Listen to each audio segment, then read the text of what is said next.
सुनबाई पाणी आण ग बाई, मला बीपीची गोळी घ्यायची आहे. आणते आणते. हे घ्या पाणी, गोळी पण घेऊन घ्या. काय चाललं? अरे रत्नामाला काकू आल्या, त्यांच्याशी बोला आता तुम्ही.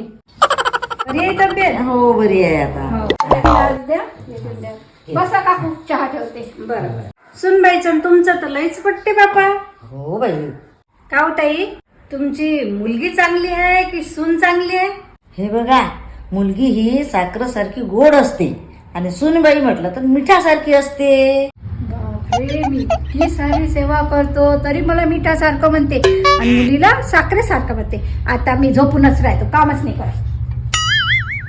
बरोबर आहे तुमचं. बरं, येते मी. मला पण कधी वेळ झाला अशीच पाहायला आली होती तुम्हाला. बर थांबा ना, चहा घेऊन जा ना. नको नको, चहा घेऊन जा ना. सुनबाईने चहा मांडला माझ्या. अंग चहा, बसा, चहा पिऊन जा. सून मांडूनच राहिली चहा.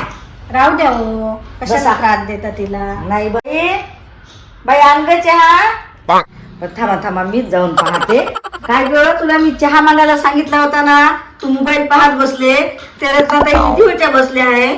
जामिनी मानत आता चहा. काय बरं, काय झालं तुला? अहो ताई, मी चालली, मला वेळ बरं बरं बरं बरं. हो आत्याबाई, मी एवढी सारी सेवा करते तरी मला मिठासारखं म्हणता. मी इथं राहते का, तिथं दुसरीकडे राहते तरी तुला साखरीसारखं म्हणता.